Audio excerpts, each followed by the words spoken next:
Right, welcome back. Last time we finally managed to turn around the deficit. Finally have a positive income even with the grain dole active. And while I did take up another loan, I managed to pay off one of these. Specifically the one that most recently expired. I'm not sure if I can actually get enough money together to pay off the next loan, but I should be able to get rid of all of these as long as nothing major happens. And I probably won't because I'm not going to be funding any more infrastructure projects directly, at least not for a while. So things should settle down, especially among the residents of the capital, especially with labor becoming much less valuable. At least urban labor.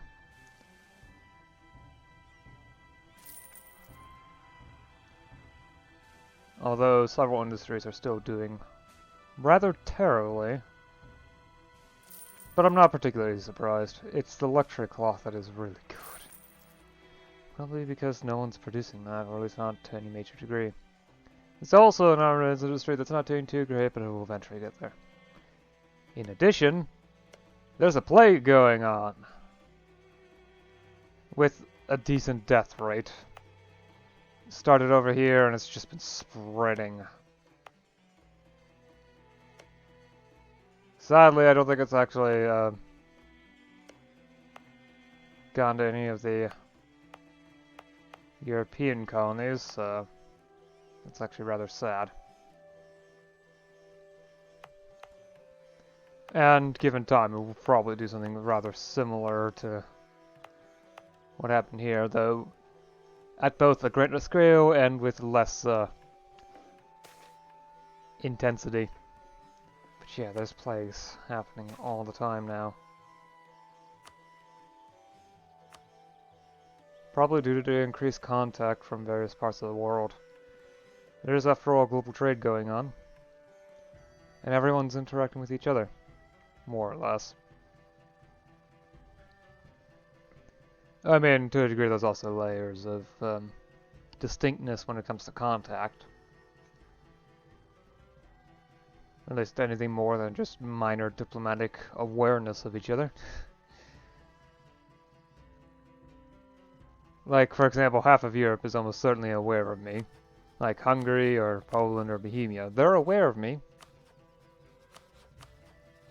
But they just have no interactions with me, for one reason or another. Too far away, no colonial nations, etc. Ah, Nouvelle France. Aragonese. Also keeping an eye on my neighbors. For example, France is also going through massive budgetary issues. Even farther in debt than I am. At worst, I was 2,000 in debt. France is 5,400 in debt, so that's going to be a lot more difficult for them to pay off. I certainly hope that stays that way. I'm also trying to get global trade as quickly as possible. And as to whether or not I'll do certain things, I'm not sure. I might do reform, but I might also figure that the instability is too expensive of a cost. Not sure. Not sure. Jeez, another salmonella outbreak.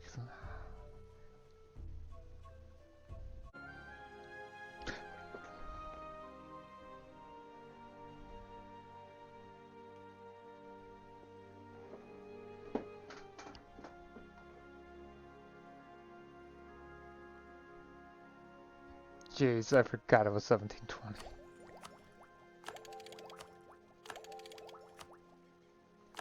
Right, okay. Agricultural revolution. Rural goods produced plus 1%. Unlike production efficiency, which increases both inputs and outputs, this actually increases output.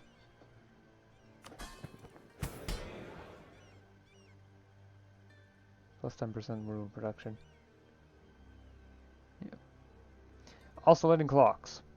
Global ship trade power plus 2%, trade range plus 120. Standard uniforms, mill tactics plus 0.25, land morale plus 0.3, infantry shock plus 0.15. Ah, I knew something was off. And then I realized, oh wait, it's 1720. That's not something I'd like to leave like that.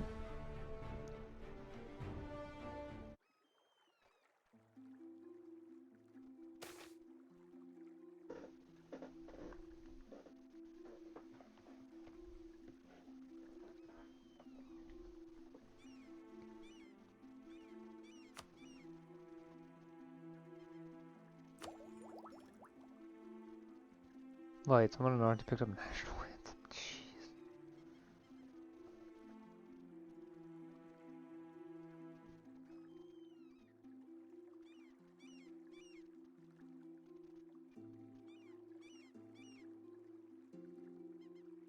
Oh hey! 1730, I finally get heavy ships.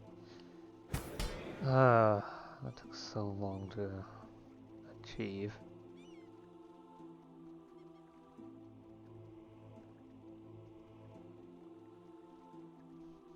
Anyway. Do wonder is if my income has improved. Property maintenance is still high. That probably has to do with the plague ravaging my country.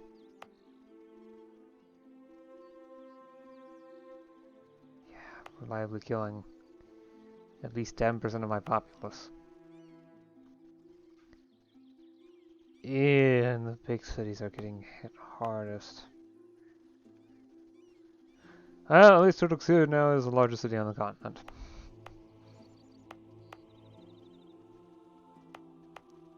But one of the neighboring provinces already has salmonella. Yes, the percentage susceptible in this province is already very low. Not because of immunity, but probably because of time to prepare.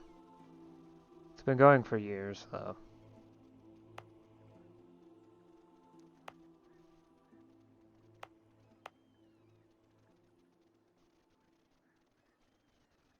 Plus, areas with low population density. It's not surprising that the plague has not hit them nearly as hard.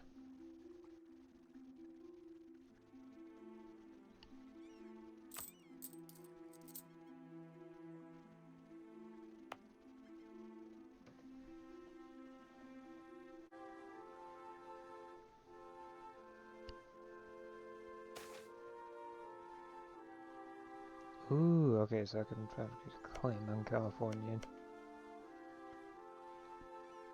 So let's see here. Is there a province of decent dev sitting around for me to take? There. Less take and more fabricated claim on.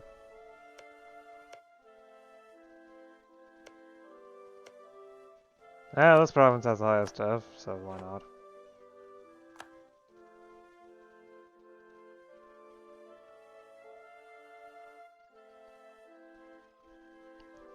Investment into property maintenance has gone down again. I wonder. Does that mean that my maintenance has gone? Realm expenses have gone down. Okay, property maintenance went down, but so did my income in general. Hmm.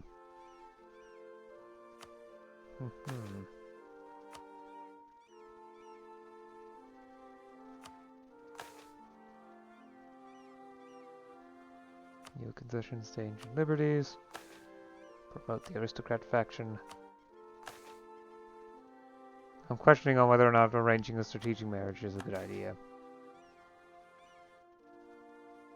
Yeah, because they're hitting the lower end of the powers. The powers actually... The resting point for the powers does seem to be increasing. That's not good. At least, it's not good if I want to take away their power. So it looks like I'm going to have to do that soon.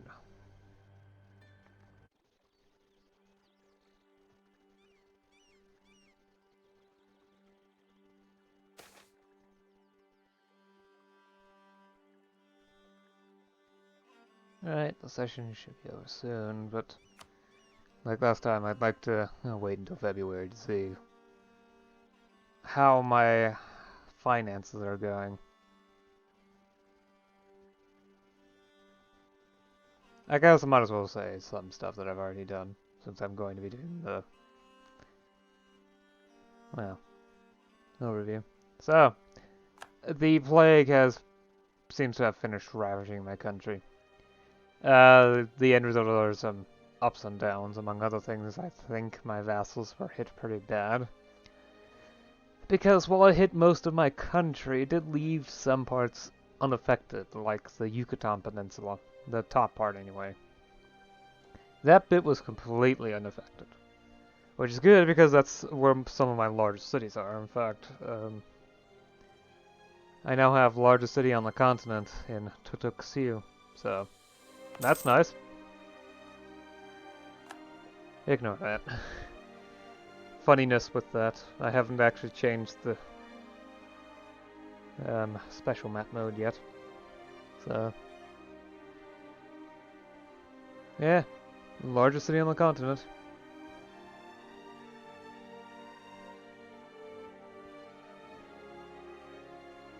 She's getting me a lot of prestige. You know, I haven't actually checked up on institution spread. Yeah, it's still slow. And there's little I can do to actually speed it up. Honestly, just hoping I can get it before, well, by 1750, start of 1750. That would be great. Problem is, I don't think I can even manage that. Slowly, I'm getting there, but corruption's increasing, so that's reducing my institution spread. I mean, it's doing so extremely slowly, but it still has to be pointed out that it's occurring, which is not nice. My finances do seem to have more or less recovered. I mean, 42 a month. No, the grain dole has not expired. Property costs are still going down. Property income is going up. Excellent. Oh, and provincial corruption is dropping like a rock because I was recently doing efforts to reduce it. Right. In fact, something I've noticed is that this gives plus 0.1. The regional tenure. And this is currently the only source of provincial corruption I have in the law system. Oh, there's minus 0.5 here. Okay, so it really is plus 0.5 and then minus 0.15. Ah, so it's an inverse source. Well, that explains a bit. It really does. I do have one source of state corruption. I'd like to get that out at some point. Funny enough, though, really, there are two major sources. There's one major source when it comes to corruption. Executive authority. Or lack thereof. So really the only way I can get it to be lower is to have better rulers, or plain and simple get corruption reduction. Oh well. I might do reforms. I would like to do this, but I'm too busy trying to get on the good side of the aristocrats to really do anything. I'm trying to get them happy so that they're not as saddened, prepare to put annoyed, when I start attacking their power base via demoting the greater aristocrats. This will reduce their loyalty by 25, though. And will seriously impact my stability. So I do want to be careful about this. Pretty much when I feel I'm ready for this reform, or at least when I feel I will be ready in 10 years, yeah, that's when I should strike. I just hope I can get the power down. Because theoretically, after 10 years, we should drop it by 5. However, just like everything else here, power is based off of a resting point system. And something I've noticed is that the resting point has slowly been going up and up. This is probably due to their increase in will. But I need to keep an eye on it. Still. If I can get rid of this at some point soon. I mean, the bonuses to base welfare and to a lesser degree admin efficiency are nice, but that provincial corruption modifier is annoying. If I can get rid of it, I might actually get it to 0 provincial corruption. Heck, I could potentially manage that while the anti-corruption measures are in place. They last for 5 years, and I've only had them active for... I really should look before I say anything more.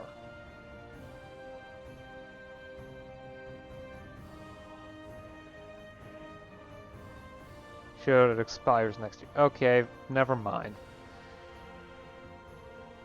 Still, this dropping like a rock is amazing. Anyway. Oh yeah. Doubled size of army. More than that, actually. So I had to upgrade to 40k, get a lot more artillery, since artillery now is definitely top tier. Got another province here. Autonomy's decent. Managed to convert it. And I've noticed that England and Connacht happen to have pretty low mill techs, considering I have tech level 43. So I started sending expeditions to the British Isles. Ulster and Flanders are also here, but honestly, they're equal to me, and they have so many allies, so... Well, except for Ulster. Ulster has no allies. Why do they even exist at this point?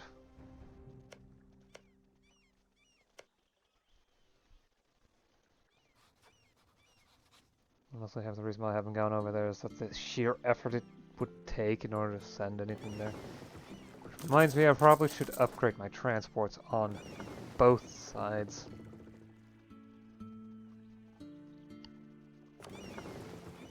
Nah, you're too far away. I'll handle that next session if I remember. Yeah. So I've been sending expeditions to the British Isles. I went up in tech to 43. 1730, I'll be able to finally build heavy ships. Finally. It's really annoying to deal with. I've been questioning whether or not to do something about the fact that my vassals are actually doing pretty badly. The simple fact is that I'm taking a lot from them. 15 of these ducats that I'm gaining are entirely from my vassals, and it's over 50% of their tax income. Which tends to be the largest source of income. So... they're having trouble. Honestly, it could have been worse. My structure is as centralized as possible. If I were to go back, I would get even more vassal income. Which would certainly be a bad thing. Of course, this screen isn't complete, and in fact, there's only 2 elements that are completed so far. Tier 5, which is internal structure, which handles vassal stuff, and Tier 9, regional military. So, the end result is... this is complete. I don't need to touch this anymore because getting a unitary state is going to be difficult because I decided to move in the direction of greater burgher autonomy rather than centralizing it all to the state and the city governance. Yeah. I've also been working on conversions.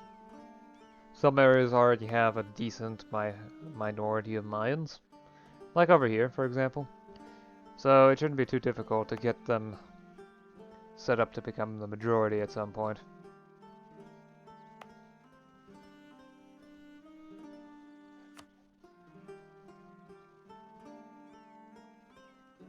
But yeah, that's pretty much it. Well, I've collected the money to pay off one of these loans for sure. And I might as well get one now. Since that is affecting my legitimacy. I'd rather have more than less. Finally, I've decided to stop arranging a strategic marriage in order to, again, slow down their gain of power. Because at this point, if I were to give it to them, they would increase by 0.1% per year. Again, not good if I want to actually lower their power. Still, I need to get them more loyal before I try anything. They're still the most powerful estate. No, the most powerful of the elites outside of myself. Despite all my efforts to bring them down. And the clergy are sitting almost entirely on their gravity, and the burghers only have the power that I specifically provide them. Or provided them in the past, and now it's still dropping. Oh well. Once I get global trade, I can get corporate law and start making extra money off of commerce income. Which should continue to help me keep afloat. Anyway, that's good enough for now. I'll see you again next time. Until then, bye.